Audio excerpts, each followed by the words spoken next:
Pois onde estiver o seu tesouro, aí também estará o seu coração. Quem ouve estas minhas palavras e não as pratica é como um insensato que construiu a sua casa sobre a areia.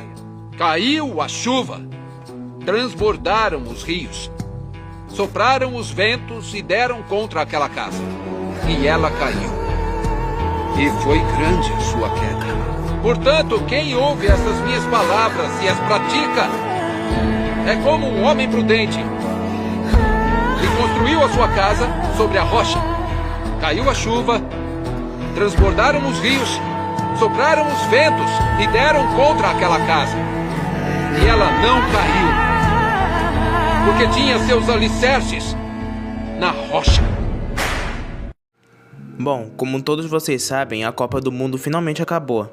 As torcidas acabaram, a barulheira nas ruas terminou e a intensidade daqueles dias já passou. Tivemos muitos altos e baixos, mas ainda assim foi uma época muito marcante para esse ano. No entanto, a Copa do Mundo deixou uma reflexão que vai muito além do futebol. Durante semanas, milhões de pessoas reorganizaram suas rotinas, mudaram seus horários e investiram tempo, emoção e dedicação em um evento que, por mais grandioso que seja, é temporário.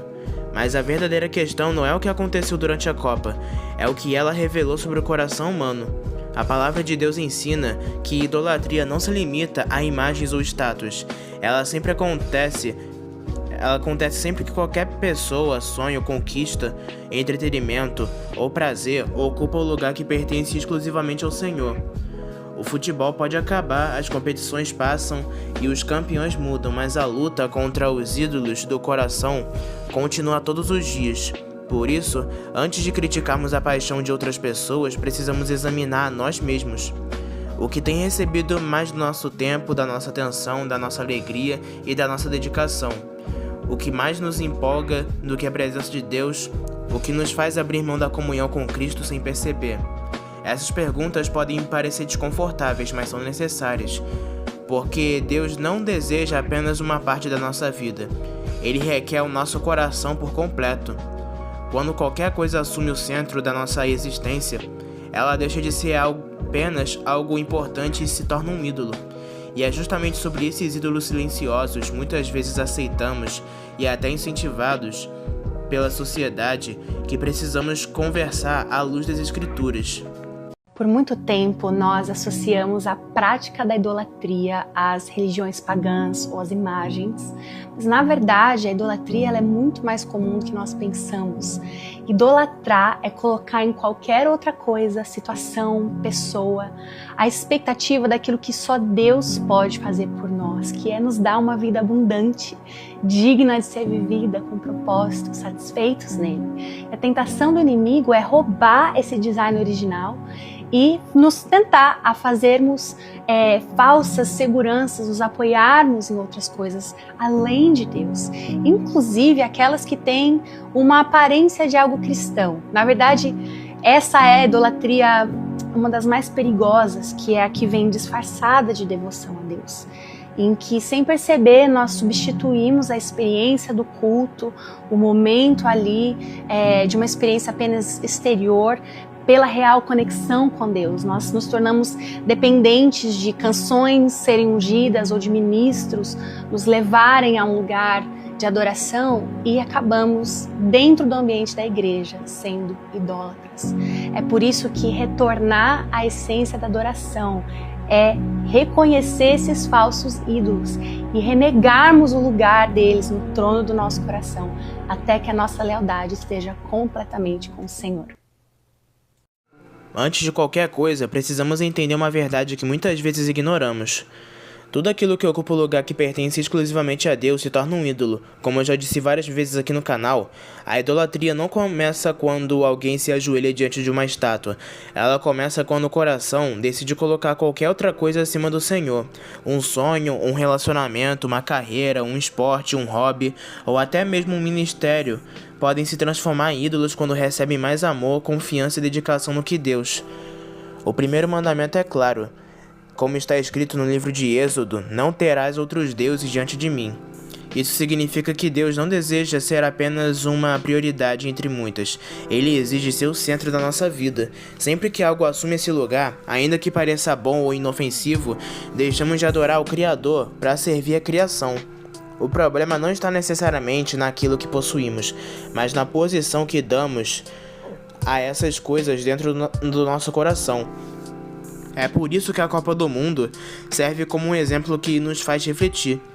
A competição acabou, os estádios ficaram vazios, as transmissões terminaram e as comemorações passaram. Mas será que o problema acabou junto com ela? A verdade é que não. A Copa apenas revelou algo que já existia em muitos corações. Uma disposição enorme para investir tempo, emoção e paixão naquilo que é passageiro, enquanto Deus muitas vezes recebe apenas o que sobra. O futebol não é o verdadeiro inimigo, ele apenas pode se tornar um espelho que revela onde está a nossa devoção. Hoje a Copa termina, amanhã outro evento ocupará esse espaço, depois será uma série, um artista, uma rede social, um relacionamento ou qualquer outra distração. Os eventos mudam, mas os ídolos permanecem quando o coração não é transformado por Cristo. Por isso, cada um de nós precisa fazer uma pergunta sincera: quem ou o que realmente governa a minha vida? O que domina os meus pensamentos quando acordo? O que mais desperta a minha alegria? O que mais ocupa parte do meu tempo? O que eu teria mais dificuldade de abandonar? Um hábito que desagradar a Deus ou a presença de Cristo? As respostas para essas perguntas revelam quem está sentado no trono do nosso coração. Muitas vezes dizemos que Jesus é o Senhor com os nossos lábios, mas nossas escolhas demonstram que outras coisas governam nossa vida. A boa notícia é que Deus continua chamando seus filhos ao arrependimento. Quando permitimos que Cristo volte ao centro, todo ídolo perde sua força, porque somente Ele é digno da nossa adoração, da nossa confiança e da nossa entrega completa. Que o Espírito Santo examine nosso coração e derrube tudo aquilo que tenta ocupar o lugar que pertence exclusivamente ao Rei. O entretenimento por si só não é pecado. Deus nos concede bons momentos de descanso, lazer e alegria. Mas o problema começa quando aquilo que deveria ser apenas uma parte da nossa vida se torna o centro dela.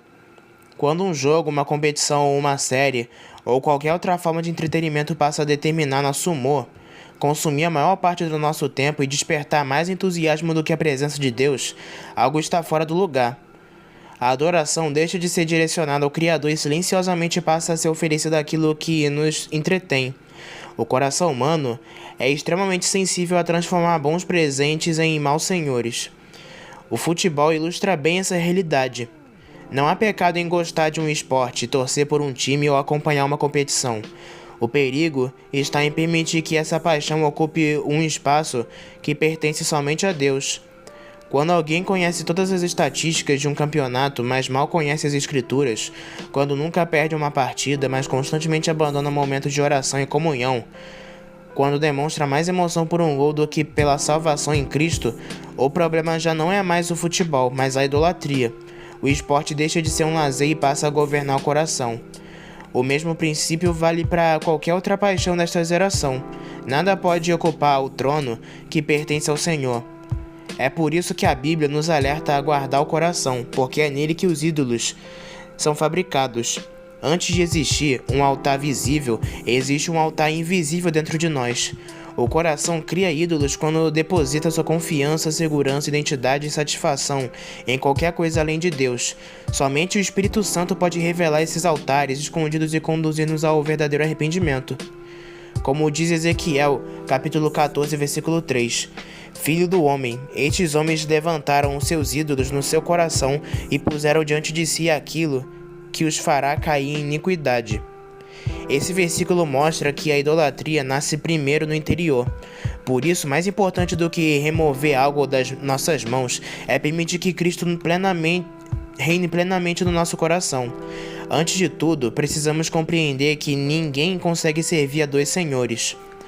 Jesus deixou isso claro ao ensinar que o nosso coração sempre estará inclinado para aquilo que mais valorizamos. Muitas pessoas afirmam servir a Deus, mas na prática vivem para satisfazer seus próprios desejos, ambições e prazeres. Quando a vontade de Deus entra em conflito com a vontade do nosso coração, a escolha que fazemos revela quem realmente governa a nossa vida.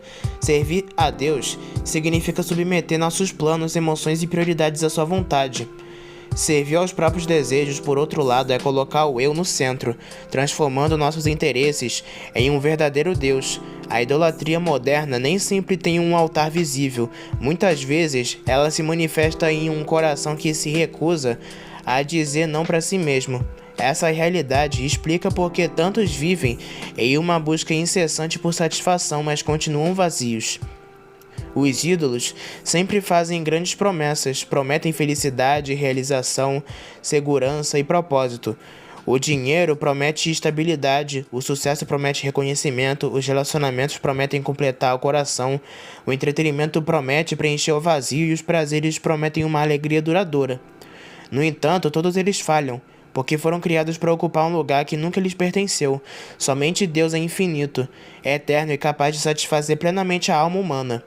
Quem tenta preencher um vazio eterno com coisas temporárias, inevitavelmente experimentará frustração, pois nenhum ídolo consegue oferecer aquilo que apenas Cristo pode dar. Por isso, o primeiro mandamento continua sendo tão atual quanto no dia em que foi entregue ao povo de Israel. Não terás outros deuses além de mim. Esse mandamento não é apenas uma proibição contra imagens esculpidas. Ele é um chamado para que Deus ocupe o primeiro lugar em todas as áreas da nossa vida. Sempre que qualquer coisa, pessoa, objeto, sonho ou desejo assume essa posição, quebramos o primeiro e mais importante dos mandamentos. Deus não aceita dividir o trono do nosso coração, porque somente Ele é digno de toda essa adoração. A verdadeira liberdade não está em seguir tudo o que o coração deseja, mas em permitir que Cristo reine completamente sobre ele. Antes de encerrar, vale lembrar que a questão nunca foi apenas a Copa do Mundo, o futebol ou qualquer entretenimento. O verdadeiro problema sempre foi o coração humano, que constantemente tenta colocar outras coisas no lugar de Deus. Todos nós adoramos alguma coisa. A pergunta é, quem está sentado no trono da nossa vida? Se Cristo não ocupa o primeiro lugar, inevitavelmente alguma coisa vai ocupar. Por isso, hoje é um convite para examinar o coração, derrubar os ídolos escondidos e devolver ao Senhor a posição que sempre foi dele. Que possamos amar Deus acima de qualquer paixão, prazer ou conquista, lembrando das palavras de Jesus. Como está escrito no Evangelho de Mateus, capítulo 22, versículo 37. Amarás o Senhor teu Deus de todo o teu coração, de toda a tua alma e de todo o teu entendimento. Somente quando Deus é o centro da nossa vida, todas as outras coisas encontram seu devido lugar. Então é isso, meus irmãos. Essa é a palavra que eu quis trazer para vocês hoje. E como menção, eu queria agradecer ao meu primo Guilherme, que me ajudou com esse vídeo. Então, Guilherme, muito obrigado de verdade, de coração. Então é isso, meus amigos. Se vocês gostaram desse vídeo, deixe seu like, se inscreva no canal e compartilhe para algum amigo seu. Então é isso, que Deus abençoe a vida de todos vocês e até a próxima.